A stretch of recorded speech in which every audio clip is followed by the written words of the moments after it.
과학 시대를 사는 우리 그리스도인들에게 다양한 고민들이 있습니다. 크게 따져서 과학에 관련된 고민, 또 무신론에 관련된 고민, 또 성경 해석에 관련된 고민, 그 다음에 창조론의 다양한 스펙트럼에 관련된 이런 고민들이 있습니다. 지난주에 이런 질문을 우리가 시작점으로 해서 여러분들이 이제 몇 가지 단어로 우리의 고민들을 좀 나눠보기도 했죠. 이 기초 과정에서 우리가 지난 시간에는 과학의 도전과 성경 해석 이 두 가지 주제를 두 번의 강의로 다루었고요. 오늘은 두 번째 강의로 무신론의 도전 먼저 좀 하고요. 10분 정도 쉬고 두 번째로는 창조론의 스펙트럼에 대해서 전체적으로 다루면서 결론 부분에서 미래에 관련된 또 우리 과학과 신앙에 관련된 그 결론들을 좀 내려보도록 하겠습니다. 지난 시간에 우리가 살펴봤던 것들을 아주 간단하게만 리뷰를 해보면 이 강의의 출발점, 우리가 생각하는 과학과 신앙의 어떤 균형이라고 하는 출발점은 바로 하나님께서 주신 그 두 가지 책이라고 하는 전통에서 출발해서 우리가 갖고 있는 신앙이라는 것은 결국 성경을 읽어서 해석한 그 내용, 그것이 우리의 신앙 혹은 신학의 내용이 되는 것이고, 과학이라고 하는 것은 바로 하나님이 주신 일반 은총의 영역의 책이라고 할 수 있는 자연, 우주, 지구, 생명의 세계를 들여다보면서 하나하나 읽어가는 과정을 과학이라고 할 수 있고, 혹은 읽고 해석한 그 내용을 우리가 과학이라고 표현할 수도 있다. 이런 이야기를 먼저 했습니다. 이 과학의 특성에 대해서 우리가 간단하게 살펴봤었고요. 수학과는 다르게 과학에는 그 경험적인 데이터가 굉장히 중요하고, 그런 면에서 과학은 잠정적이고 가변적일 수 있다.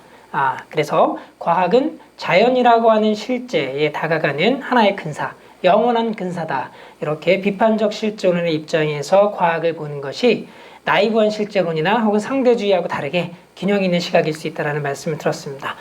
그리고 이 과학을 통해서 자연을 읽어낼 수 있는 유용한 도구로 사용해서 우리가 상당히 많은 지식들을 또 얻을 수 있고, 그리고 이 과학은 결국은 자연현상의 인과관계를 우리에게 보여주는 것이기 때문에 유실론을 지지한다거나 반대로 무실론을 증거하는 증거가 아니라 자연현상의 작동 원리, 인과관계를 보여주는 어느 정도 신과에 관련된 문제에 있어서는 중립적이다.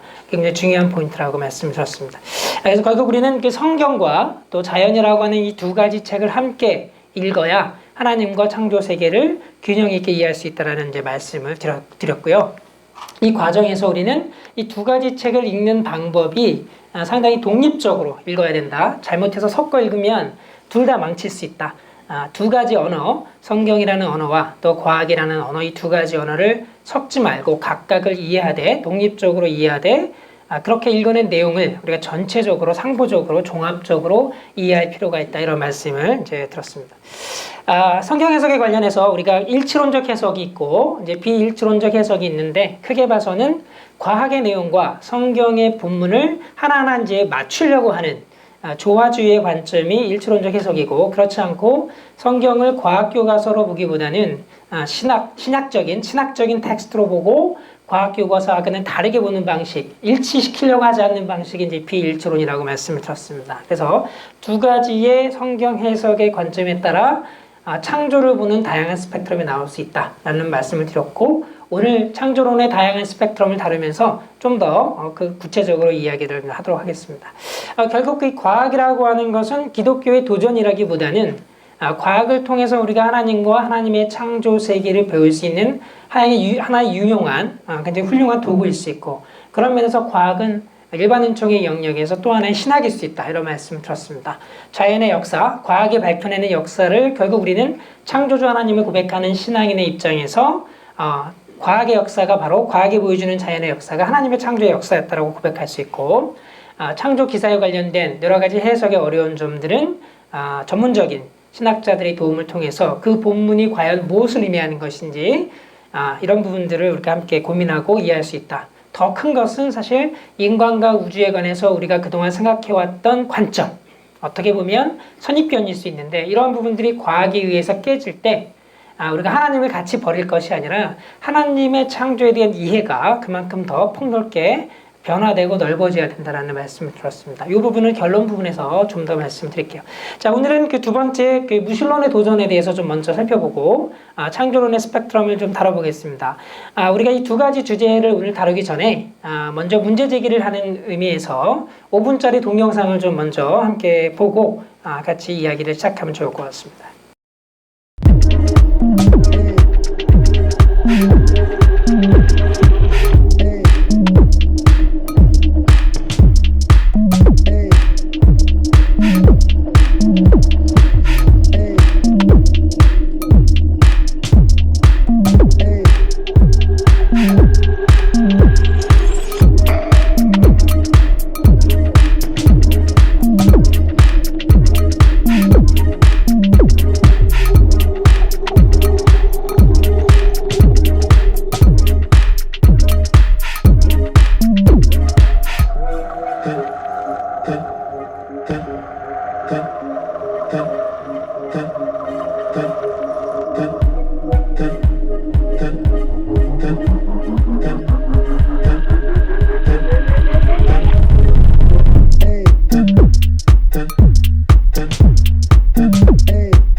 네, 다양한 내용들을 포함하고 있는 5분짜리 비디오입니다. 다윈은 신의 반대편이라고 유튜브에 찾아보시면은 함께 보면서 아마 우리 학생들이나 자녀들 혹은 친구들끼리 토론할 수 있는 여러 가지 내용들을 좀 담고 있죠. 오늘 두 번째 강의에서 다룰 무신론에 도전하고 창조론의 스펙트럼에 관련해서 먼저 무신론의 도전에 대해서 좀 먼저 다루도록 하겠습니다. 21세기에 새롭게 등장한 무신론을 우리는 신무신론 혹은 새로운 무신론 또 혹은 과학주의 무신론 이렇게 우리가 표현할 수가 있습니다. 대표적으로는 만들어진 신이라고 하는 책을 쓴 리차드 도킨스하고 또 최근에 운명하셨지만 위대한 설계라는 책을 2012년에 출판한 스티븐 호킹도 과학주의 무신론으로 우리가 한번 묶어서 생각해 볼 수 있을 것 같습니다. 위대한 설계라는 책에서 이 스티븐 호킹은 우주가 창조되는데 신은 필요 없다. 이러한 이야기를 해서 그 당시에 책이 출판되면서 센세이션을 일으켰던 적이 있습니다. 만들어진 신에 관해서는 여러분 누구보다 잘 아실 것 같습니다. 사실 무신론은 인류의 역사만큼 오래되었지만 무신론의 역사에서 새로운 관점이 특히 21세기, 20세기 말을 기점으로 해서 과학을 사용해서 과학이 무신론의 근거다. 과학이 무신론의 증거다. 라고 주장하는 이 흐름들에 대해서 사실은 상당히 많이 우리 한국교회가 알게 모르게 어려움들을 겪고 있는 것 같습니다. 이 과학주의 무신론의 이 주장은 사실은 그렇게 강력한 주장은 아닙니다. 그럼에도 불구하고 도킨스의 책을 읽고 나서는 신앙을 잃어버렸다. 교회를 다니지 않게 되었다. 이런 이야기들 이제 종종 듣게 되는 것이죠. 대학에서 리더 훈련까지 다 마친 청년이 어릴 때부터 부모님 밑에서 모태신앙으로 성장해서 리더 훈련까지 다 받았는데 도킨스의 책을 읽고 나서는 성경의 내용이 믿기지 않는다. 이제 교회에 나가지 않기로 하는 이런 이야기들 또 혹은 목사의 아들인데 과학을 공부하기 시작하면서 과학의 내용과 성경이 충돌되는 것 같아서 무신론을 택하고 교회를 떠나는 경우들 이런 경우들은 이제 상당히 많이 제가 주변에서 이제 접하게 됩니다. 이런 에피소드들을 접하게 되면 참 안타까운 마음들이 있습니다. 이 무신론의 주장이 굉장히 강력하고 우리가 저항할 수 없을 정도로 논리적이고 탄탄하고 굉장히 튼튼한 과학적인 증거에 기초해서 우리의 신앙을 파괴할 정도로 강력한 것이라면 그렇다면 이제 이해할 만도 한데 사실 이 무신론의 주장을 우리가 들여다보면 그 정도로 과학적이고 논리적인 주장이 아닙니다. 세계관적이고 또 철학적인 형이상학적인 주장들과 또 과학적인 증거가 있긴 하지만 그 증거들을 뛰어넘는 점프하는 논리적인 비약들이 많이 들어있는 것이죠. 그럼에도 불구하고 그렇게 허수아비 같은 주장에도 불구하고 많은 청년들이 혹은 우리 그리스도인들이 현대의 어떤 신무신론 과학주의 무신론에 의해서 신앙을 잃어버리거나 흔들린다라고 하는 것은 그만큼 그동안 우리가 가져왔던 신앙이 이해를 추구하는 신앙과는 거리가 멀었다. 우리의 신앙의 기초가 되는 여러 가지 합리적인 이해와 또 성경에 대한 해석과 하나님에 대한 이해와 창조 세계에 대한 어떤 그 관점들이 그동안 너무나 많이 훈련되지 않았다라는 생각을 하게 됩니다. 이들의 주장을 한번 살펴보죠. 이들의 주장은 물질에서부터 출발합니다. 먼저 물질이 있었고 그 물질이 우연히 목적 없이 진화해서 인간을 만들어냈다라고 주장하는 것이죠. 그리고 인간이 문화를 발전시키면서 설명할 수 없었던 다양한 현상들을 신이라고 하는 개념을 발명해서 신으로 설명했었다. 그러다가 문화가 더 발전해서 이제 과학이 등장하게 되면 과학으로 그동안 설명하지 못했던 내용들을 다 설명할 수 있게 되었기 때문에 이제는 신이 필요 없다. 과학이 모든 것을 설명할 수 있게 되었고 종교는 이제 폐기 처분되어야 된다라고 하는 주장이 과학주의 무신론의 핵심되는 주장이라고 생각할 수 있습니다. 혹시 이 주장에 동의하시는 분이 안 계시겠죠? 계시면 끝나고 남으십시오. 저랑 밤새 면담을 하셔야 될지도 모르겠습니다.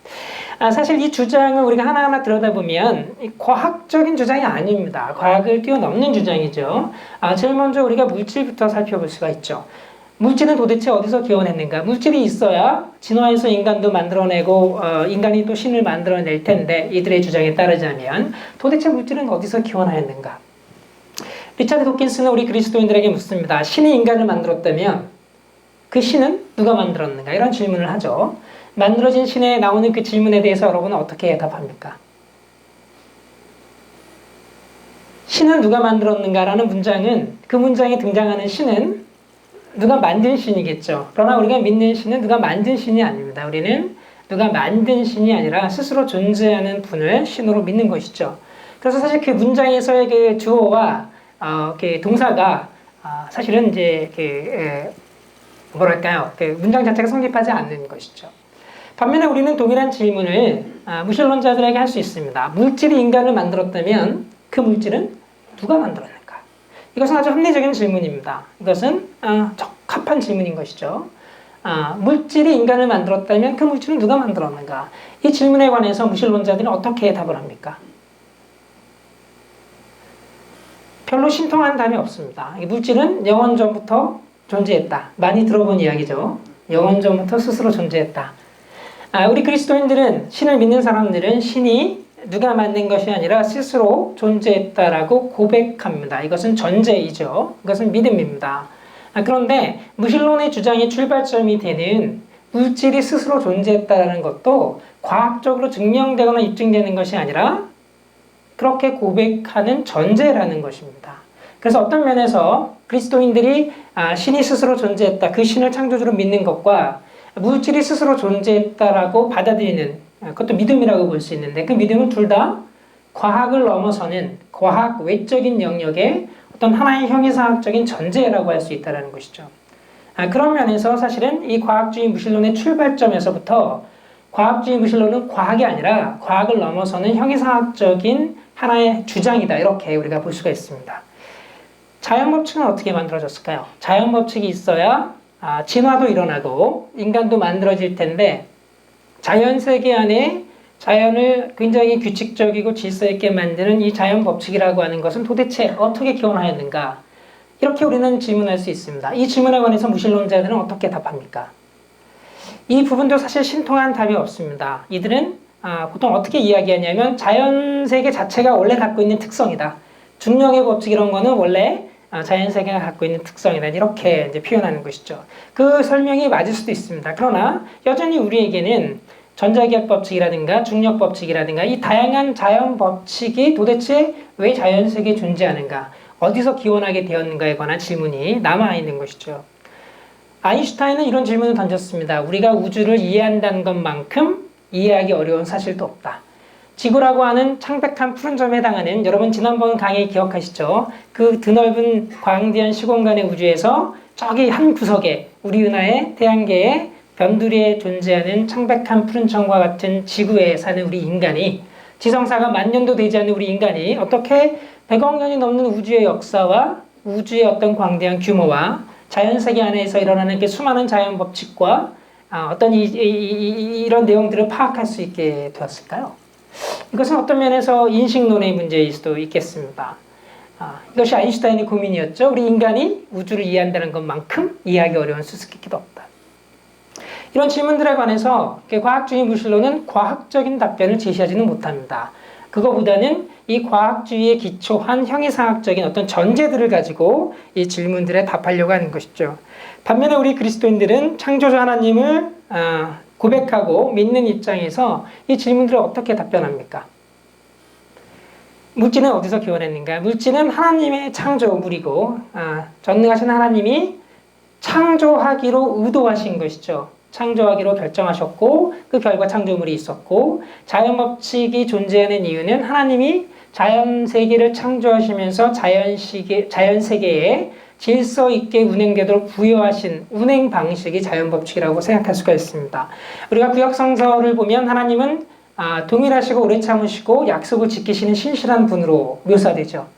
그 하나님이 자신의 성품을 반영한 창조세계를 만들 때에는 변덕스럽고 규칙이 없이 제멋대로인 창조세계가 아니라 하나님처럼 동일하고 약속을 지키고 규칙적인 어떤 그러한 창조세계를 창조하셨다고 우리가 이해할 수가 있습니다. 종교개혁 시대에 과학혁명 시대의 그 신학자들은 자연법칙이라고 하는 것은 하나님의 버릇이다, 이렇게 표현하기도 했었죠. 자연법칙은 하나님의 버릇처럼 규칙적으로 일어나는 창조주 하나님의 버릇처럼 생각하기도 했었습니다. 다시 말하면 이 자연법칙 자체는 하나님이 부여하신 작동 원리라고 우리는 이해할 수 있는 것이죠. 우리는 과연 어떻게 우주를 이해하게 되었을까요? 우리 기독교인들은 어떠한 답변이 가능합니까? 그것은 바로 우리가 창세기에서 이 답변의 힌트를 얻을 수가 있을 것 같습니다. 하나님은 자연세계를 창조하시면서 우리 인간을 창조하시기로 결심하신 것 같습니다. 그리고 이 인간을 하나님의 형상대로 창조하셨죠. 하나님의 형상대로 창조하셨다라는 그 하나님의 형상의 뜻이 무엇일까요? 그 창세기의 그 본문 바로 뒷 구절들을 보면 쭉 나옵니다. 과연 무엇을 의미하는지. 그것은 하나님이 우리 인간처럼 손가락이 10개가 있어서 생물학적인 의미에서 우리 인간도 손가락이 10개 있도록, 콧구멍이 2개 있도록, 코가 하나 있도록 이렇게 창조하셨다는 이야기는 아닙니다. 하나님의 형상은 생물학적인 어떤 겉모습을 말하는 것은 아니죠. 창세기 1장 28절에 나오는 것처럼 하나님을 대리해서, 하나님을 대신해서 하나님과 같은 존재로서 하나님이 창조하신 세계를 보존하고 다스릴 그 문화 명령을 우리에게 주셨습니다. 그리고 그 문화 명령을 수행하기 위해서 우리 인간을 하나님의 형상으로 창조하신 것이죠. 이마고 데이, 하나님의 형상이라고 하는 의미는 성서신학자들의 이야기를 들어보면 고대 근동 지방에서 왕의 어떤 통치권을 나타내는 어떤 상징을 말하는 것이죠. 왕의 형상을 닮은 어떤 대리석들을 세워놓으면 여기까지가 우리나라다, 우리 왕권이 여기까지 임한다, 이런 이제 그 이미지를 우리가 생각할 수가 있는데, 우리가 이해할 수 있는 하나님의 형상은 바로 우리 인간을 하나님의 종으로 창조하신 것이 아니라, 고대 근동 지방의 다양한 설화들이 말하는 것처럼 그런 것이 아니라 우리 인간을 하나님과 동등한, 하나님을 대리해서, 하나님을 대신해서 창조 세계를 보존하고 다스릴 존재로 창조하신 것이죠. 그래서 하나님과 우리 인간이 언약 관계를 맺고 인격적인 관계를 맺을 수 있는 하나님과 같은 존재로 창조하셨다라고 보는 어떤 존재론적인 의미에서 우리 하나님의 형상을 이해할 필요가 있습니다. 생물학적인 의미가 아니라는 것이죠. 그렇다면 하나님의 형상을 받아서 우리가 창조 명령을 수행하기 위해서는 우리 인간에게 필요한 가장 중요한 어떤 그 자질, 어떤 퀄리티가 뭐가 있을까요? 그것은 바로 이성적인 능력이라고 할 수가 있습니다. 아담이 많은 동물들을 보면서 하나하나 그 특징에 따라서 이름을 붙였던 것처럼 하나님의 어떤 동일하고 오래 참고 약속을 지키고 신실하신 그 성품을 반영한 창조세계, 질서 있게 자연법칙을 통해서 다스려지는 그 창조세계를 하나님을 대신해서 우리가 다스리고 보존하려면 이 창조세계가 어떻게 운행되는지 이해할 수 있는 능력이 우리에게 굉장히 중요하게 필요합니다. 그래서 아구스티누스 같은 신학자는 신의 도성에서 하나님의 형상을 몇 가지로 표현하는 것 중에 이성이라고 하는 것이 굉장히 중요하다고 강조하기도 했습니다. 그래서 어떤 면에서는 우리가 우주를 이해할 수 있다라고 하는 그 사실은 바로 하나님이 우리에게 우주를 이해할 수 있게끔 하나님의 형상을 나눠주셨기 때문인 것이죠. 그래서 우리는 과학이라고 하는 도구를 통해서 우주라고 하는 하나님의 창조 세계를 보면서 그 세계 안에 담겨있는 하나님의 성품을 반영한 질서 있는 어떤 자연 법칙들을 발견하고 찾아가면서 우주가 어떻게 작동하고 어떤 인과관계가 있고 어떠한 역사를 통해서 흘러왔는지 그 하나님의 어떤 창조와 섭리 역사들을 하나하나 알아가게 되는 것이죠. 이것이 기독교의 답변입니다. 그렇다면 하나님을 전제해서 하나님을 창조주로 고백하고 기독교의 관점에서 이런 질문들을 답변하는 내용과 또 반대로 신이 없다고 전제하고 물질이 영원 전부터 스스로 존재했다라고 전제하는 입장에서 이 질문에 답변하는 답변들은 둘 다 과학적인 답변은 아닙니다. 둘 다 과학을 넘어서는 답변인 것이죠. 그래서 어떤 면에서는 우리는 이 과학의 내용과 과학을 넘어서는 하나의 세계관 혹은 형이상학 혹은 어떤 그 철학적인 전제들을 구별할 필요가 있는 것이죠. 어떤 면에서 유실론과 무실론은 둘 다 과학으로는 증명되지 않는 어떤 전제에 가까운 어떤 그 철학적인 조건들을 갖는 것이죠. 기독교 신앙에서는 하나님을 고백하고 전제하는 것이고 무실론에서는 어떤 물질의 시작을, 물질의 어떤 존재를 전제하는 것입니다. 과학의 영역을 보면 과학의 영역에서는 두 가지 철학적인 관점 다 동등할 수가 있습니다. 우리 그리스도인들도 과학자들이 합리적으로 밝혀내고 다양한 경험적인 증거들을 통해서 합의를 이루어서 이것은 이런 방식으로 작동되는 거야 라고 과학적인 결론을 내렸다면 그 결론을 우리가 부정할 이유가 없습니다. 그래서 얼마든지 우리가 수용할 수 있는 것이죠. 그래서 과학의 영역에서는 무실론과 유실론이 사실 동등할 수 있습니다. 과학의 내용을 충분히 수용할 수 있으니까. 그러나 과학을 넘어서서 아인슈타인이 던졌던 질문이라든지 혹은 물질의 기원은 무엇인지라든가 우리 인간은 어떻게 우주를 이해하게 되었는가와 같은 다양한 형이상학적인 질문들을 던졌을 때 과연 이 두 가지 세계관, 무신론과 유신론 이 두 가지 세계관 중에 어느 세계관이 더 정합적이고 일관되고 더 깨끗한 선명한 설명을 할 수 있을까의 문제일 수 있는 것이죠. 아리스토 맥그라스라고 하는 영국의 복음주의 신학자는 이런 관점에서 하나님을 창조주로 고백하고 보는 기독교 유신론이 하나님이 없다고 전제하는 무신론에 비해서 우리가 던지는 그 수많은 형이상학적인 질문들을 다 내려놓고 봤을 때 훨씬 더 기독교 유신론이 많은 것들을 일관되게 설명할 수 있다. 그런 면에서 기독교가 가진 설명력이 더 크다 이렇게 이야기하기도 했습니다. 저는 그 관점에 상당히 동의하는 입장입니다. 이 두 관점은 다 과학은 아니죠. 과학으로 증명할 수가 없습니다. 우리가 지난 시간에 살펴본 것처럼 과학이 기독교 유신론을 지지하는 것도 아니고 무신론을 지지하는 것도 아닙니다. 과학은 신이 어떤 현상 뒤에서 그것을 섭리하고 작동하는지를 밝히지 못하죠.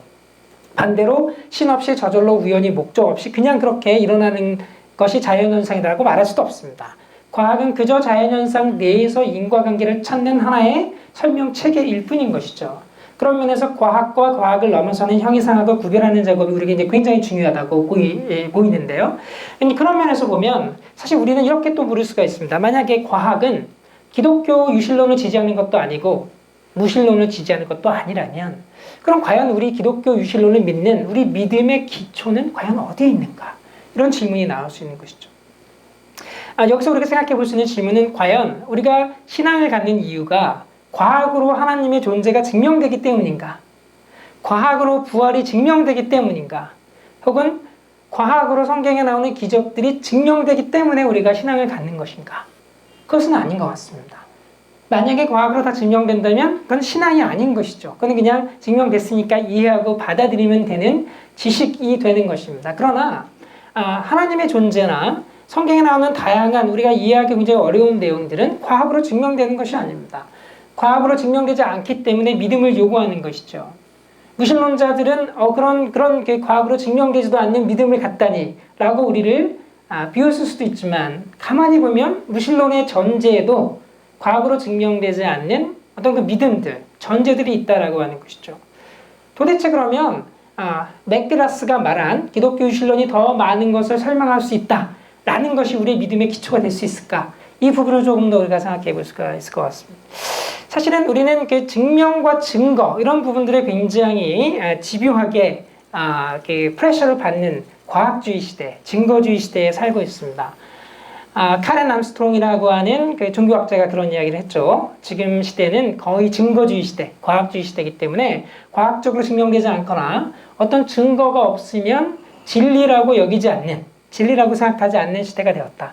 증거가 없으면 과학적인 어떤 증명이 안 되면 그러면 그냥 주관적인 생각에 불과한 이렇게 생각하는 시대에 살게 되었다라고 말하는 것이죠. 그래서 이 증거주의가 현대과학의 발전과 더불어서 우리 삶의 곳곳에 들어와 있는데 특히 종교의 영역에까지 이 증거주의가 들어와서 신을 증명해내라 라고 하는 요구를 이 과학주의 무신론자들이 하고 있는 것이다 라고 그렇게 증거주의를 비판하고 있습니다. 그래서 도킨스와 같은 사람들은 과학을 봐라. 과학을 들여다보면 과학에 어디에 신이 창조했다라는 증거가 있느냐. 신이 창조했다라는 증거가 없기 때문에 과학은 거꾸로 무신론의 증거다. 이렇게 주장하는 것이죠. 정확하게 이 지점은 우리 신앙하고는 다른 지점입니다. 이것은 증거주의의 잣대로 기독교 신앙 혹은 신에 대한 존재, 신의 존재에 대한 우리의 믿음을 그 증거주의의 잣대로 이제 재겠다는 것이죠. 사실 우리의 삶을 들여다보면 우리는 과학으로 증명되지 않는 증거가 없는 그러한 진리를 수많은 진리를 우리가 갖고 있습니다. 그리고 그 진리 위에 우리 삶이 서 있는 것이죠. 여러분 쉽게 생각할 수 있는 우리 도덕의 문제를 한번 생각해 보십시다. 여러분이 지나가다가 좋은 차를 타고 가는 사람이 있으면 그 사람을 세워놓고 그 사람을 죽여서 그 차를 뺏고 내가 그 차를 막 타고 다니면 될까요? 안 될까요? 다 안 된다고 생각하시잖아요. 그죠? 5살짜리 아이를 고문하면 됩니까? 안 됩니까? 다 안 된다고 우리가 생각하죠. 그런데 이런 질문들에 관해서 이제 과학적 증명이 가능할까? 이기적 유전자라면 내 유전자를 더 많이 퍼뜨리는 게 훨씬 더 과학적이지 않을까? 이런 엉뚱한 생각도 해볼 수가 있습니다. 어떤 면에서 우리의 삶을 지탱하는 게 수많은 가치의 문제, 어떤 목적의 문제, 그다음에 관계의 문제들에 관해서 과학은 어떤 증명이나 증거도 제시하지 못하는 경우들이 많습니다. 물론 최근에는 무신론의 입장에서, 과학주의 무신론의 입장에서 인간이 어떻게 도덕이라고 하는 것을 만들어냈는지에 대한 연구들이 많이 일어나고 있죠.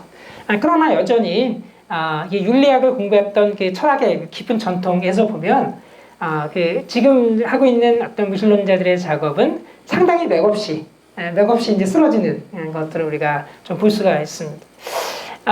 우리 사랑에 관해서도 그렇죠. 사랑에 관해서 우리가 과학적 증명이 가능할까요?